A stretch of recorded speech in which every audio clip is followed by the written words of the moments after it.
What's up, guys? Devin, you're in the chat. Thank you for being here. Steve, I'm glad that you're hyped for this. I appreciate you being here. Always appreciate you being here. I'm glad that we're hyped up about this. We got some decent games in the collection this month. Not nearly as many as last month, but still a good amount. Hey, Patrick, thank you for being here.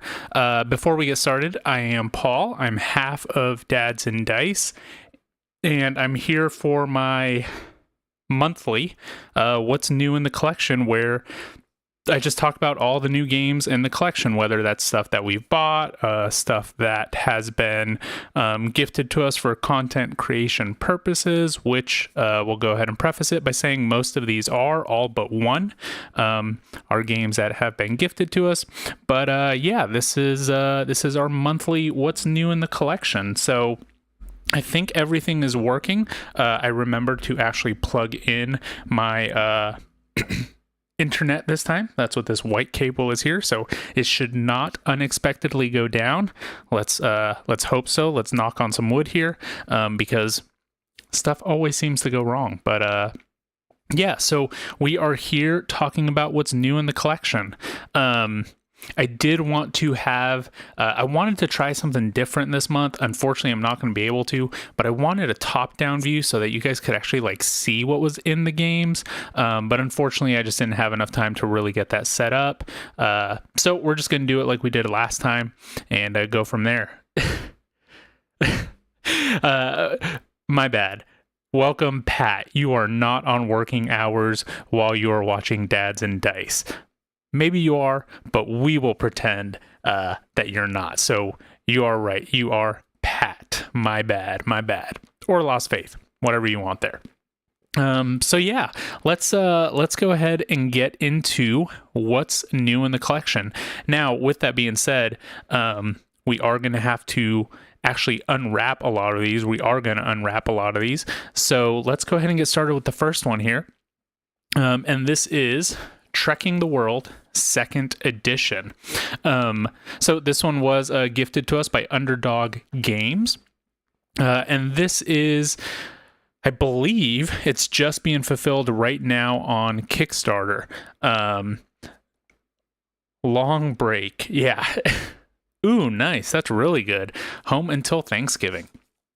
So this is Trekking the World, the 2nd edition. This one is just being fulfilled on Kickstarter right now. Not 100% sure what all the differences are from the 1st edition to the 2nd edition. The one thing that I do know is that there's a solo mode in this version of the game. I think some of the artwork is slightly different, and then I'm sure some of the cards or something like that has been balanced out a little bit. But let's go ahead and open this up and kind of see what it's about. Now, I did get to play the 1st edition once before on Board Game Arena, and I really enjoyed it. I thought it was a good game.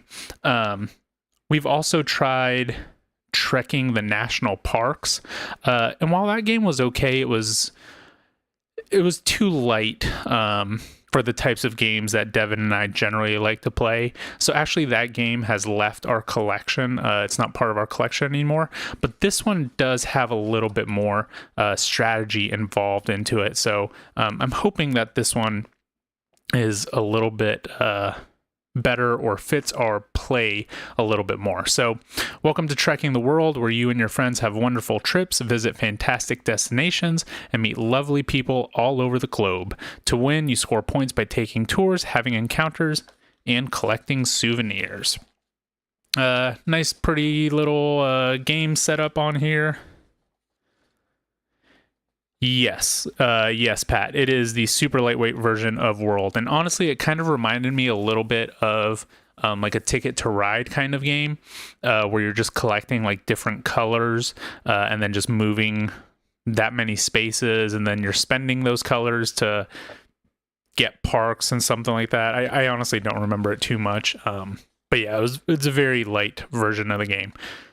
This is a pretty narrow rule book, only 8 pages. In the back is just frequently asked questions. So that's pretty nice. Let's see what's in here. Here's the solo mode, 1 player solo rules. Nice, again, just a 4-page thing. I like that. Be able to learn this very quickly. And then here's our game board. This is cool. It's not your regular square or rectangle. It's got a kind of a world. This is the back. You guys can't see that. Here we go. It's always fun doing this stuff over here, trying to figure out like, oh, what you guys can see, because now I'm just looking at a black screen. But I'll look at my computer over here. So you've got the world there with different locations. And then on the bottom, let's see, it says player turn, so it's got a nice little reference on there. Hey, Matt, thanks for joining us here for our monthly What's New in the Collection. End game triggers, so it looks like 2 to 3 players when any player takes their 5th tour, 4 to 5 when anybody takes their 4th tour. Itinerary discard and counter discard. That's nice. I like that the board has those references on there. One less thing to kind of look at while you're playing. You've got these money trackers in here and that are already put together. I always have such a hard time popping these things on there. And with the amount of, what's his name, Suchi games that we've been getting with the action selection stuff, he has tons of these little pop things, which is funny. Hey, Ian, very excited to get your review copy of Trek in the World 2nd edition. We have the 1st edition. So, Ian, you might be able to answer the question, what is the difference between the 1st and the 2nd? Looks like this is 5 players. Then you've got all your little kind of chits here, you know, just your wild resources, some red ones, some blue airplane ones, some money, all of your little tokens. I'm assuming those are player colors. That doesn't make sense because the player colors are pink, brown, green, and orange, and you don't have those cubes. So these must be like your souvenirs, your tours, that kind of stuff. Nice little resource tray. I like that. I love games that have organizers with them. And then some double-sided player boards. So those are your resources. So your blue is your airplanes, your red looks like walking possibly, yellow is your money, and then that looks like some type of wild resource. And it's a little briefcase. Pretty nice little organizer in there. And then, of course, you've got all your cards. So from what I remember, and Ian, I actually I got to play this game with you once on Board Game Arena. If I remember correctly, it's like the cards are your resources, and you have to spend your cards like in order to do movements, which obviously they have like the move 1 on there, and then some type of resource on the bottom.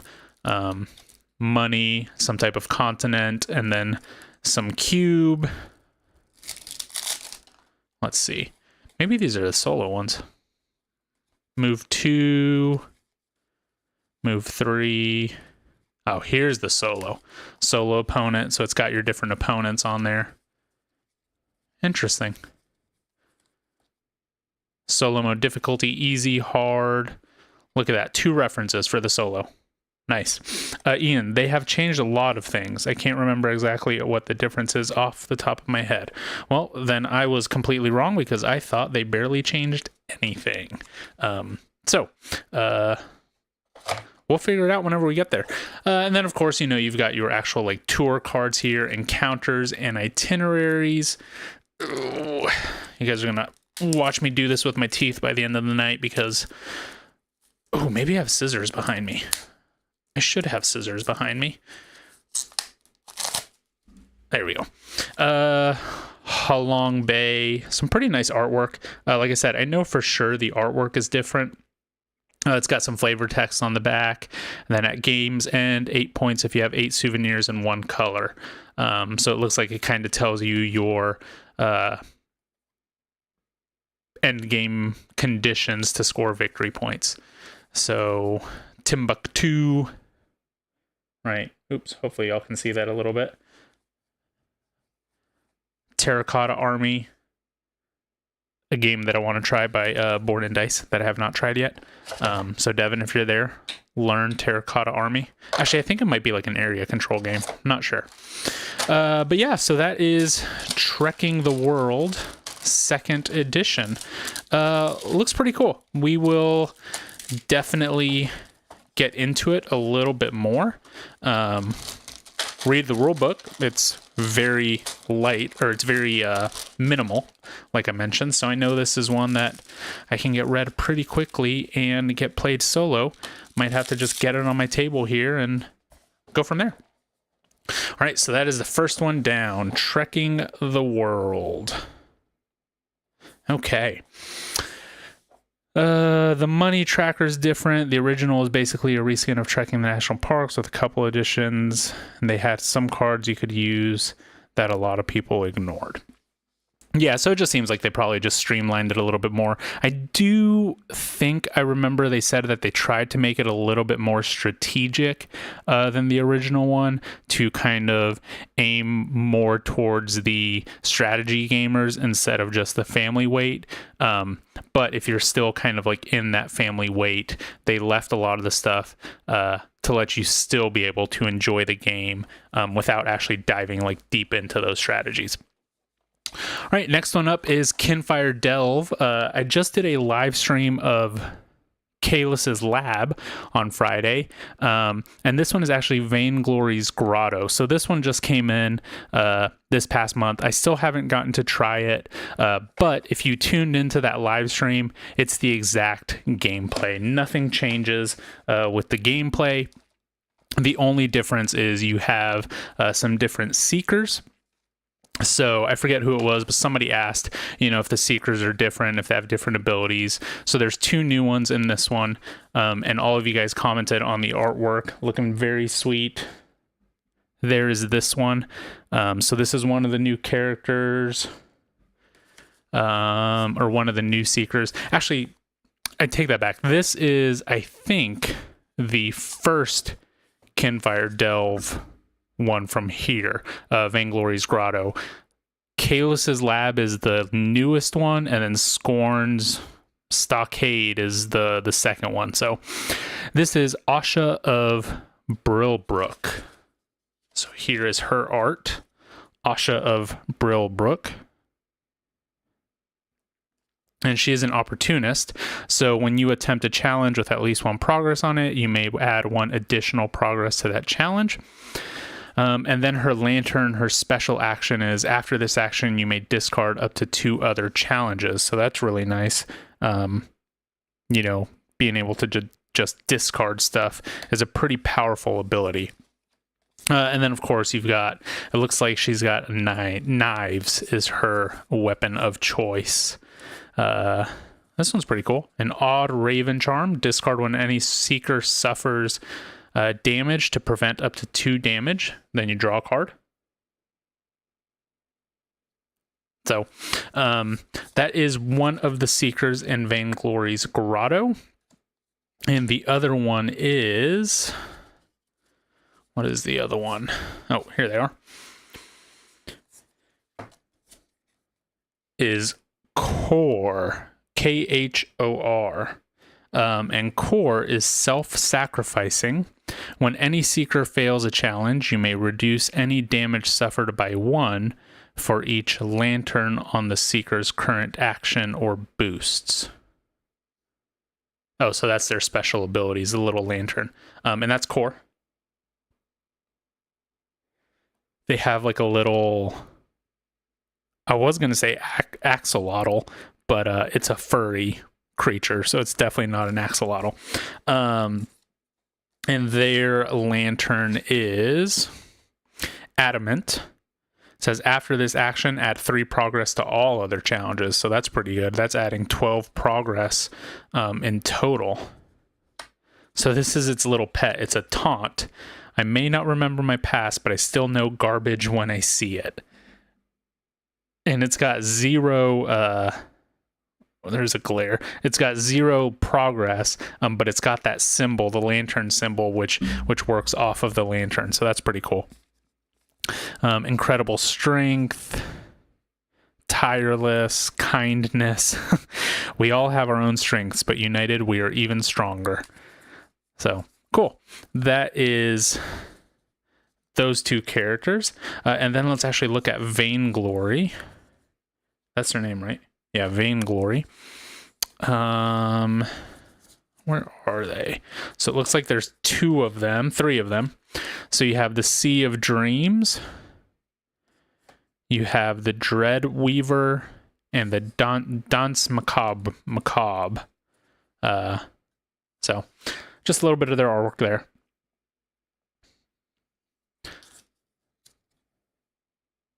So again, like I said, if you tuned into the live stream on Friday, the game is going to play the exact same. You're going to have your Seeker or your pair of Seekers, and you guys are going to be trying to go down that well of 57 deck, or 57 cards, rolling some dice, playing those action cards, putting progress on those challenges, discarding them, keep on going down. Eventually, hopefully you'll get to the boss, and then, try to defeat them that way. Or, spoiler, if you haven't watched our video, you draw a card that allows you some other win conditions, and then of course there's fail conditions that happen all the time as well. So that is a Kinfire Delve, and if you have multiple of these boxes, you can combine them to make it more than a 2-player game. You can make it 3 or 4 players. So pretty cool little series, and honestly, the more that I play that game,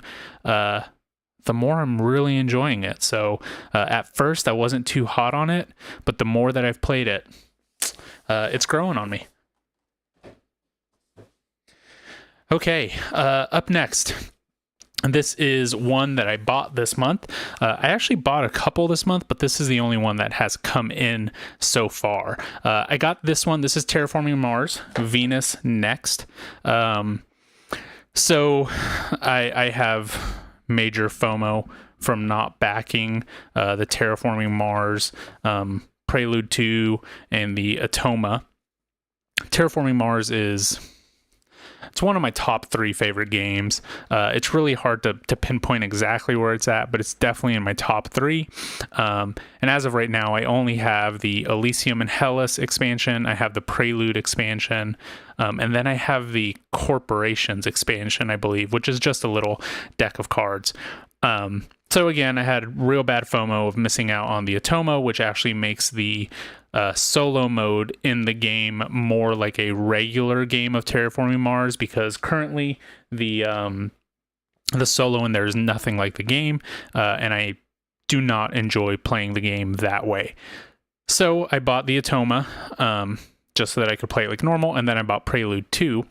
And if some of you guys were watching our stream 2 weeks ago, or what we got played in the month, Devin told me that Prelude 2 actually has to deal with the other expansions that I don't have. And if you know me, I don't do a lot of planning. I don't read stuff ahead of time. So I just bought Prelude 2 because I thought, why not have more? Not realizing you need the other expansions. So I ended up buying Venus Next. I found this copy on eBay. It was very cheap, and it was very cheap because this box is broken. I don't know if you can actually see it, but the box is torn, but I don't care because it is going in this box. And literally all that's in here is this 1-page rulebook, 1 award, 1 milestone, a new deck of cards, and this small little map. So from the little that I know about it, it just adds 1 more mechanic in there.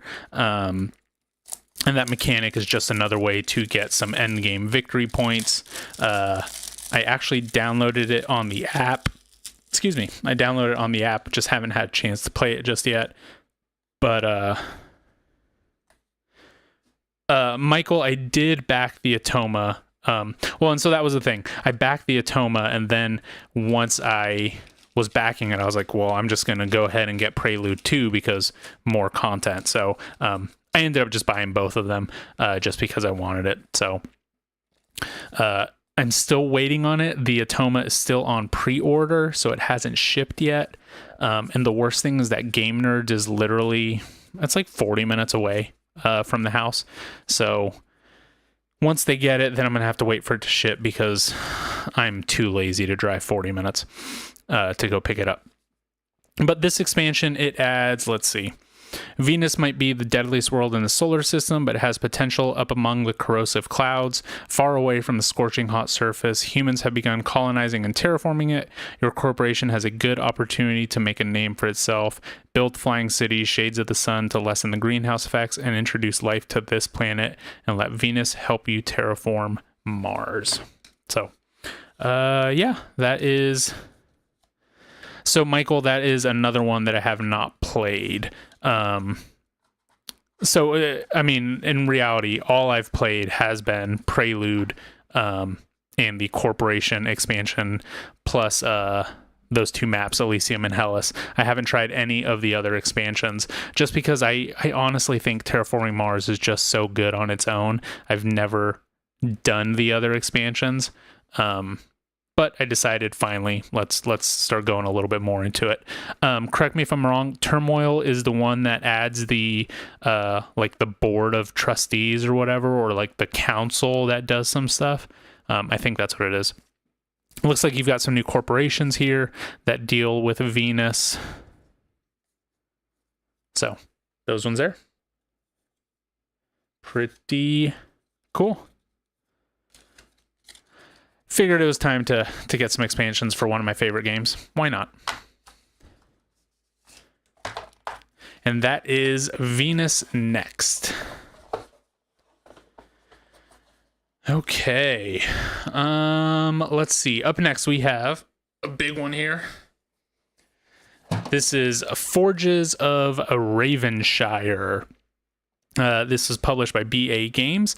This one was gifted to us for content making purposes. Oops. And this one is already open. I have actually already played this one solo a handful of times. So this is a dice worker placement, resource management, contract fulfillment style game. Very nice production value. Hopefully we can get this open. Interesting artwork. I like it, I think. Not 100% sure if I like it. I like it, I think. So, Forges of Ravenshire. This one is the one that's like, I think I like that. It's cute. I can see a lot of people enjoying it. It's the politics module. Yeah, that's the one that I was unsure of. I haven't heard very much good things about Turmoil. And it's one that I've just been kind of ignoring a little bit. So, first thing with this one, sweet organizer. I love this one. This is great. I can keep it standing up. I don't know if you can tell, but I definitely can. I have way more games standing up here now just because I'm out of actual like shelf space. So I've had to stack them up here. And this is one because nothing will come out. So that's super nice. This is not the deluxe version of the game, but there is a deluxe version that has, I'm going to guess it's wooden resources. But this one does have this thick metal first player token. And then you've got your player colors, right? Your yellows, reds, blues, and greens. You have one resource tray here that has all your money. And then you're here with all the mythic tokens, I think is what they're called. And then you have your actual like board. So this is the community board. And I actually really like this. It's small, but this is all you need, right? Like this isn't going to take up a lot of room for the community. Now, every player does have their own player board as well. And it's, I think it's just as big, maybe slightly smaller. Yeah, slightly smaller than the community board. But everything is basically done on your player board. And it is not double-sided, dual layered player board, so all of your little pieces stay where they need to go. So how the game works is on your turn, you have your dice. Let me get out a couple dice here. And the dice are all different colors. So you have your green, your purple, and your yellow dice. And so what you'll do is you will place your dice on different sections here on the board. And I'm not sure if you can see it exactly, but let's say I have my purple one and it goes in this place here, and that's a 5. So what you would then do is then you would gather the resources for a 5 strength dice. So in that case, the 5 would have gotten you 2 pieces of wood. Now, if you would have put a 1 or a 2 there, you would have got 3 pieces plus some dragon scales. Some of these are different by strength. Some are better at higher numbers. Some are better at lower numbers. So it's a good way to make it feel like you don't always have to roll high. Now, of course, there's some dice mitigation things in here that let you adjust your dice a little bit, just in case you need it. In this corner right here, you have what they call guild workshops, and those give you kind of bonus abilities that you can do, extra resources, extra money, all that kind of stuff. So what you do on your turn is you place a die in one spot, and then you pick up a die from another spot. So once you place the die, you gather those resources, and when you take a die, you gather those resources as well. You'll then take your die that you picked up and put it on your player board on one of these sections, whatever color it is. So let's say I picked up a yellow one, I would then put it here in this guild, and then any of those resources that I gathered, I'll be able to run that kind of engine. So I would get some type of mythic thing. I could, let's say I had like this one here, it gets me a red ruby. So, if this is there, I place that die there and I get both of those things that are available. So that's a kind of nice little way to build up an engine. And then during the second phase of the game, you actually start fulfilling your contracts, and you have all sorts of resources here. And there's a lot of trading that's going on. So you can convert your wood into cinder. You can then convert cinder and ore into steel. You have leather. You can place dice up here to just kind of give you extra actions. So there's a lot of things going on in this one. And I've only played it solo, and playing it solo, it plays fairly quickly, but I could see this game taking some time playing it with somebody that's going to want to min-max everything. Devin, because there's only a specific time that you can do trades, and it's when you are like at that. It's not when you're gathering resources. So when you're gathering the resources, you have to be thinking about that production phase later in order to get the best things that you can when it's that time. Hey Ken, yeah, it's a really nice one. So overall, it's been good. It's really easy. The solo was very easy to run. It's just flip a couple cards, do exactly what it tells you to do. I played it on the easy mode and beat it pretty handedly the first 2 times. So I was going to up it to the... I guess I played the normal mode, or whatever the first one is. Let's see. It is called the... Doesn't matter what it is. I played it on the first solo, the one that's recommended, and it was pretty easy to beat. So I want to try it with the little bit harder. Ian, I was talking to him earlier, and he said that it ups the difficulty quite a bit. So I would like to try that just to see if it's a little bit more of a challenge. But it's good. I liked it. It's a nice little...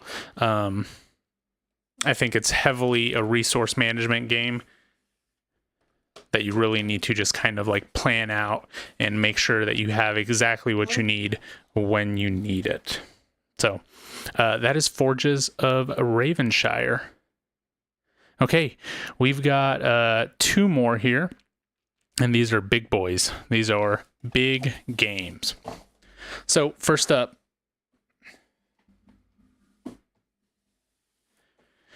we've got Planet Unknown. Let me move this. Planet Unknown came out 2 years ago, I think. Sounds about right. I remember walking around BGG Con with Joe and Devin and looking over and just seeing the table presence of this game and just being just like in awe of what this game looked like on the board. And then we found out that it's a Lazy Susan, and the middle component there, you know, swivels around for everybody to use. Ian, I did not know this was on BGA. Maybe I'll have to go on there to learn it. This one was gifted to us. I believe, actually, I know there is one, but I don't know much about it. There is an expansion to this game coming out, I think later this year or early next year. I don't know what it's going to add, but they did mention that an expansion was coming out at some point. So, again, don't know anything about it. Just know that it is going to happen. So let's see what's in here. We've got some, I guess this is not player colors. This is just, looks like moon rovers. Yeah, that's got to be what it is. Or rovers. Hopefully you can see those. Maybe, not the best. But you've got little rover miniatures. A little deck of cards. Looks like you've got your player colors here, so possibly, maybe not. Where is the rule book? Usually the rule book is right on top. Here's the Lazy Susan. Let's open that up. Sorry, that's probably very loud. I play it with a regular couple of people every once in a while. Ooh, yeah. There we go. Sorry about that. Ian, I will let you know so that you guys can destroy me. I don't know if you guys can see this. Yep, you can. There it is. There's the Lazy Susan. That's awesome. That's so satisfying.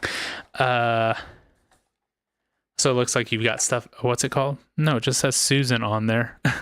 Like in space. S.USAN. Okay. You've got all your tokens. There's the rule book. Everything to be punched out here. Different colors. Don't want to get those out too much. Don't want them to start falling everywhere. And then it looks like probably your player colors here. This is a 1 to 6 player game. Yeah, so these are your player boards. You have the Wormhole Corp, Jump Drive, Oasis Unlimited, ULTD, Republic, Horizon Group, and the Cosmos Inc. So it looks like each of these have some type of asymmetric player power as well. Choose to position a collected life pod onto your resource track or your scoring area. Your tracker skips over life pods when advancing benefits. To collect a meteorite, your rover must pick it up and deliver it to a rover resource. So all different types of async there. And the other side looks like it's the same. So that's cool. You got one side that is the base side and then one side that is asynchronous. The Universal Coalition. I like that. Get everybody started on the base side and then add some rules from there. Surprisingly, well, I say that. Yeah, no, there's only like 16 pages in here. 1 page reference, 15-page rulebook. Oop. And that's not really anything. That's just asymmetric player powers. More asymmetric stuff. Should start at the front of the rulebook, huh? Components: 144 polyomino tiles, 1 space station Susan, 1 commander token, 12 depot indicators, 14 rovers, life pods, meteorites, 60 biomass patches, resource trackers. Is Planet Unknown the tile laying one? Or this is the tile laying one. The deduction one is the Search for Planet X, one of my favorite games of all time. Ian, there are planets that are the same and then some asymmetric ones. Let's see, overview. Earth has run out of resources for like the millionth time. Objective, win the game by scoring the most victory points, via efficient planning development.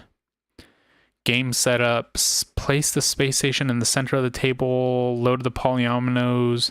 I hope you can keep these polyominoes in this Susan. I hope you can. I would assume that you can. That'd be very annoying if you couldn't. Objective stuff, space station setup, how to play. Okay, so it looks like there's different sections. Each round, the station commander rotates the space station as much or as little as they like until it depots directly in front of them. Once the station commander is done rotating it, all players must draft one of the tiles from their corresponding indicator. Simultaneous play, I like that. Game end, tile placement rules. And it looks like it's just tracks. So you're playing tiles, putting down those polyominoes, and then moving up tracks. Only experience that I have with this game is the Rolling Realms Redux has a realm that is Planet Unknown. So that's the only thing that I know on here. Optional modules, so it looks like there's event deck, private objective module, 2-player variant, okay, and then there's a solo. So in reality, there's only like 4 pages of rules and then a whole bunch of asymmetric stuff, explanation, solo explanation. Nice. I like that. Be another one that I'm going to be able to get pretty easily to the table. Oh, and then not only do those player boards have asymmetric ones, it looks like these are asymmetric as well. So score medals for every completed row and column. That's the Rolling Realms way to get stars is rows and columns. Here, every tile placed on the planet's ring must be anchored outside of the ring. Okay, cool. So just different maps, different async maps. I like that. Seems like you can get a lot of variability in there. Pretty nice little pieces, components here. Now, I'm just hoping. It's gotta be, right? Like, you make this really cool thing.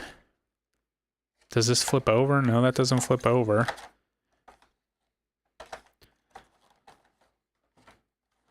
Yeah, this, you have to be able to leave the stuff in here.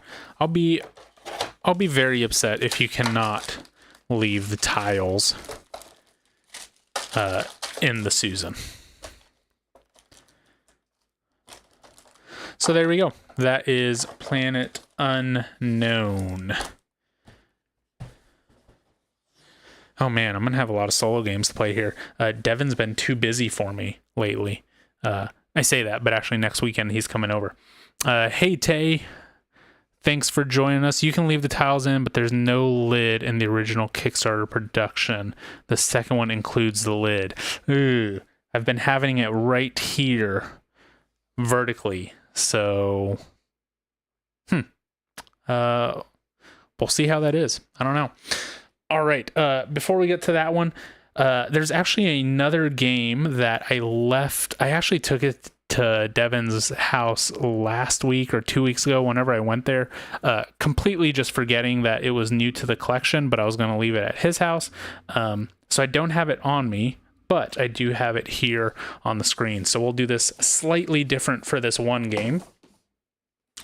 And let's kind of go over it. So this is Starship Interstellar. build the interstellar starship that will save humanity. I'm going to go ahead and say it right off the bat. This one, the artwork does not pull me in whatsoever. It looks like your basic star game, right? Space game. It's pretty heavy. It's got a 3.75 weight. It says 90 to 120 minutes. I'm going to go ahead and say it's probably more than that. Nice, Neon Rain.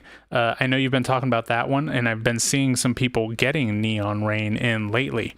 So let's see what else this has. 2357, stark contrast to Mankind's Hope. Nope, too much reading there. Here we go.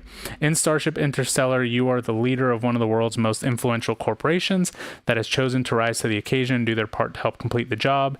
Your goal is to be the foremost contributor in the race to complete the starship before it's too late.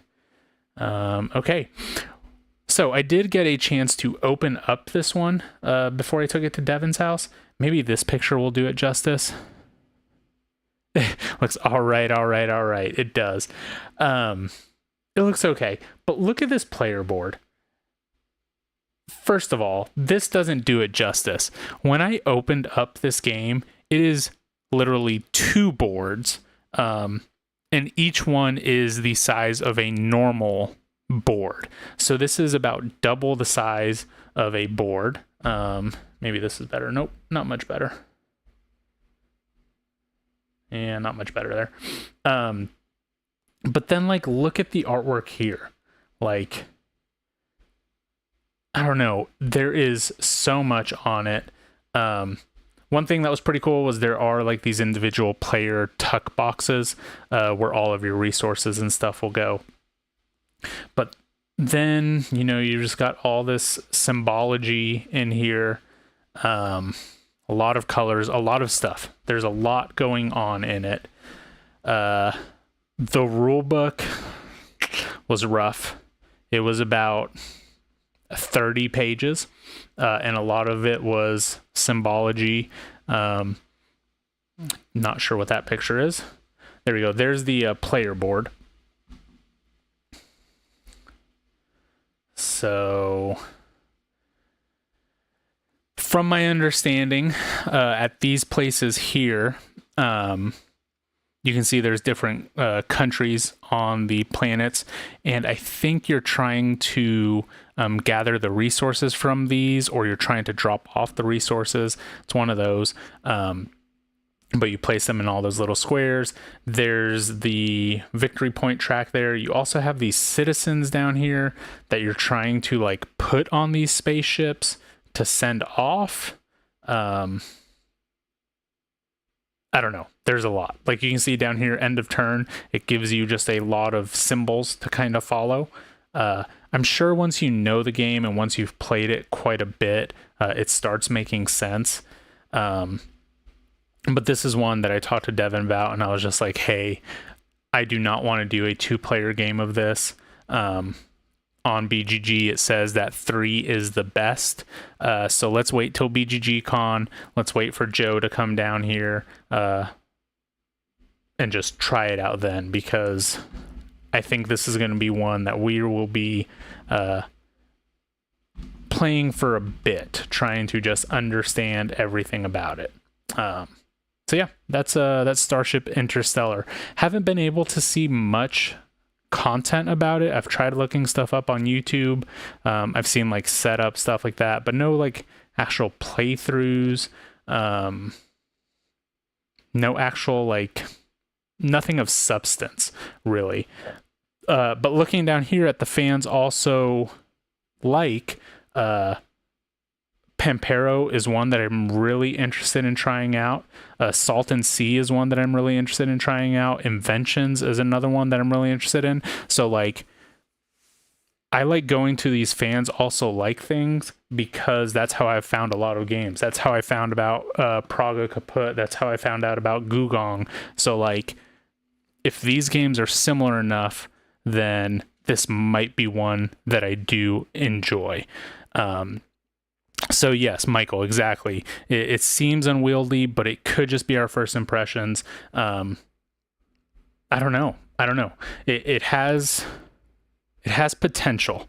I'm not shutting it off completely, but I do think that this is one that, like I said, we're really going to have to like dive into it. I think Devin and I decided that we both need to read the rules before we go into it, because trying to get a teach of it might just be, another hour on its own. So that one is probably going to be, it's about a month off before BGG-Con, a month until BGG-Con. So we'll try it out then and see how it goes. If you don't hear about it anymore, it probably didn't go very well. And if you hear from it again, then we probably enjoyed it. So that is Starship Interstellar. Planet Unknown Trackers.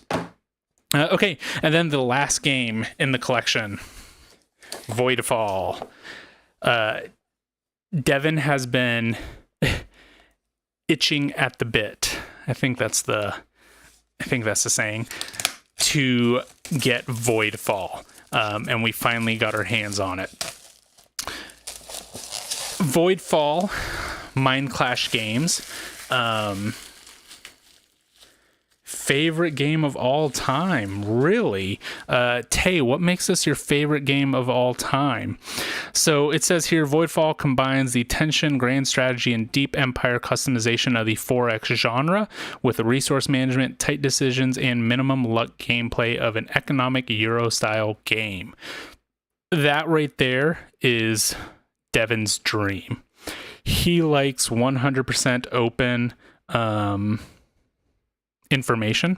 He does not like, there's certain aspects of luck that he does not enjoy, and he's just a Euro gamer. And honestly, the theme and artwork of this one, of course, it's Ian O'Toole, one of the best artists out there, I think. This one really kind of, I think the gameplay really intrigues Devin, and then everything else intrigues me. Matt, champing at the bit. That's what it is. Thank you. Only played solo, but still worth it. So, Tay, you might be able to answer the question. This is designed by David Turksey and Nigel Buckle. Don't know what other games Nigel Buckle has done, but David Turksey is, Board and Dice fame, doing all the solos of the If This, Then That. He did the Teotihuacan solo. He did the solo for Petrichor, a couple other games. But what he's kind of known for is symbology, and a lot of it. And that's one knock that I've heard on this game, is that there is a ton of symbols to learn. And just as I'm saying that, this is the very first thing in the box here. A lot of different symbols. But the biggest complaint about it being like, this symbol looks just like this one, except it's red, and this one is yellow, or something like that, or it has a little bit of this, and it's slightly different. So, Voidfall rulebook. I've played it solo, co-op, and competitive. I like it quite a bit. Very good. Which one was your favorite of those, solo, co-op, or competitive? We've said it before, Devin and I aren't the best co-op people, because he is definitely an alpha gamer, and he recognizes this from himself, and I also recognize that I am a very passive player. So anytime that we play, it's basically him just telling me what to do, which, in all honesty, I don't have an issue with that. I just enjoy playing games. But, overall, we know that it's not the best experience for either of us. So this right here is, start here, components, cycle of play, and rules of play. I don't find the symbols too bad. Nice, after a couple plays. Okay, so yeah, once you start kind of getting used to it, that makes sense.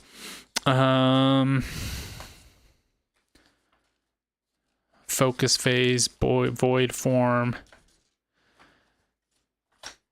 This is co-op solo. Okay, so it looks like it's got like different sections for the co-op. Then it's got the competitive ones. Now, isn't there a campaign in this game as well? Maybe that's the co-op version. Technologies, peaking at galactic events. Let's see, Tay, there are tons of icons, but only a few core icons with added elements like arrows and stuff. You get used to them after a session or two. Okay, that's good. I'm glad to be hearing that. Detailed description of game components, a very, very thick glossary here. So our buddy Joe with Board Games for Two, he ended up, I think he backed this game, or he got it somehow. I'm not sure 100%. And he posted a review about it, and it wasn't, I could tell he wasn't very impressed with it. Now, with that being said, I know this is generally not his type of game, but I will say, watching his review, him and I play, I want to say similar games, but even saying that is not 100% true. But I know him and I like a lot of the same mechanics in games, and he just wasn't impressed with the game. So I'm going to go into it with a little bit of skepticism, but I am very intrigued by it. This is the kind of space theme that I want instead of Interstellar. So no campaign, just series of scenarios. Competitive works very well, up to players to interact.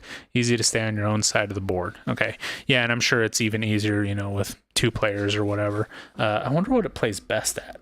Let me look this up real quick. Voidfall. Voidfall, 4.63 weight. Plays best at 3. Interesting. I wonder what people say about it being played at 2. 61% recommended at 2. That's not too bad. That's not bad at all, actually. That is the most recommended one. Okay, interesting. Welcome to the Grim Galaxy. Looks like this is just some... Oh, these are the scenarios. The compendium. Okay, I like that. It's got everything in one place. Okay, so just with that, now we're finally getting into the components. I'm going to assume these are... Well, no, these can't be player boards because there's more than 4 of them. The House of Marqualos, House of Navarus... complexities on there, suggested strategy, that's cool. Tells you a way to play them. Special focus cards.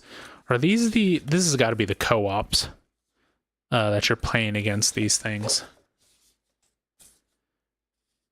Man, I love this artwork by Ian. He does such a great job.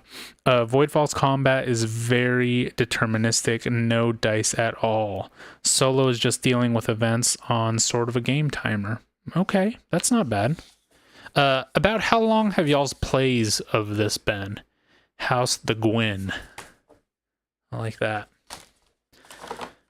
Okay, I'm getting a little bit more excited about this as I'm looking for it. Setup is a beast, massive table hog. Okay, so I play on a... about a 3.5 by 3.5. Hopefully that's big enough. Praga, very much a table hog, more than what I thought it would be. I'm guessing, I don't know, just another player board. And then everything is here. Nice and wrapped up. And then a sweet little insert. I love my inserts. Very cool. Some dice in here. Looks like these little creature kind of things. Ooh, I like those. Purple's my favorite color. I love those dice. And then... yeah, just some more chits and tokens. Looks like some cards there. What is this? Joint leadership. Nice little skull on the back. Production, more cards. I'm going to definitely have to Google some videos on where stuff goes, unless it's in the rulebook. I wish, this is one thing that I've talked with Devin quite a bit, is I wish each game had a way to repackage games. Like they showed you how to repackage stuff in, or like where stuff goes. I wish that was common practice. Just a little side note there. So, yeah, that is a Voidfall. I'm not gonna lie, a little bit more intimidated by it because so much stuff in here. Tons of rulebook compendiums, reference type of things, but also a little bit more excited to try it because, well, you guys are all saying awesome things about it, and it looks very sweet. It looks really sweet, honestly. There's a companion app. Makes your gaming session smoother, set up and easily reference every scenario, and quickly calculates the results of combat. Ooh, that's cool. I like that. Do not throw that away. So yeah, that is Voidfall. The gameplay is simpler than the rules lay it out. That I also find that true with a lot of stuff that Turksy does, is it seems or feels much more complicated than it should be, or the way that it's stated. It's like once you start playing it, it's like, oh, I got it. That's what we're doing. Got it. Understood. So yeah, that is all the games, or all the new games in the collection, I believe. I'm pretty sure. I don't think I'm missing any. I don't think I left any other ones at Devin's house. I think that's it. Pretty good little month. Like I said, you know, it's less than what we got the month prior, but I will also say that we have a lot to get through. So we did not get a ton of, I didn't request a ton of stuff, or stuff like I generally do. A lot of these games were games that we've had in the works for some time that have just finally arrived. Like I know Voidfall, I've been talking to Mind Clash for months, and it finally came back in stock, so we were finally able to get it. So a lot of this stuff has just been kind of like stuff that we've been expecting for some time. But yeah, I honestly, you know, I'm always kind of expecting stuff. There are a couple things that I'm expecting for next month. You know, the rest of my Terraforming Mars stuff. And then as of right now, just one review copy of a game. So we have a lot to catch up on. We've got BGG Con coming up in about a month. My birthday is in a couple weeks, and we always do like a big game weekend for that. So hopefully we'll get a lot of these played. And then just get back on kind of our thoughts of that. Tay, agree, once you get into it, it's much easier than it lets on. Setup is still a beast, no getting around that. Well, I'm going to have to just leave it set up on my table for some time then. I had Shipyard on here all last week and all this week. Finally actually cleaned it up today, put it away, so that I can play a different one.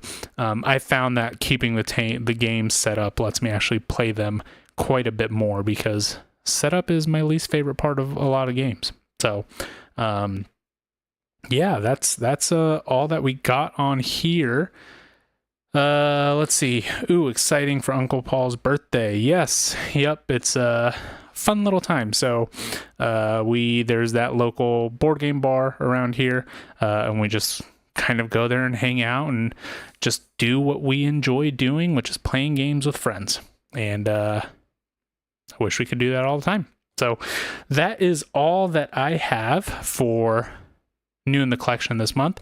As always, I appreciate you guys being here, interacting with me in the chat. That's always a good time, and honestly, it's always more fun to do that. Tomorrow we have our weekly video being posted, and then on Wednesday, Devin is live streaming Watch.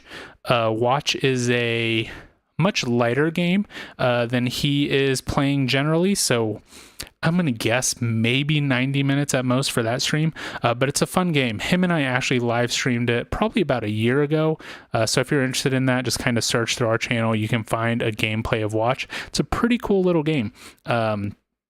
Honestly, want to play that one again. And then on Friday, I will be live streaming the White Castle solo mode of that, and I will be doing the Ginkagawa clan, whatever it is. It's the not the official solo mode, but it's like the fan made one that's basically the official one now, or whatever you want to call it. Doesn't change much of how the game plays, just slightly tweaks it a little bit. Personally, I think makes it a little bit better. So that is all we got for this week. That's all that I have for today. Once again, appreciate you guys all coming in, stopping by, and that's all that I have. And until next time, you guys have a great night. See y'all later.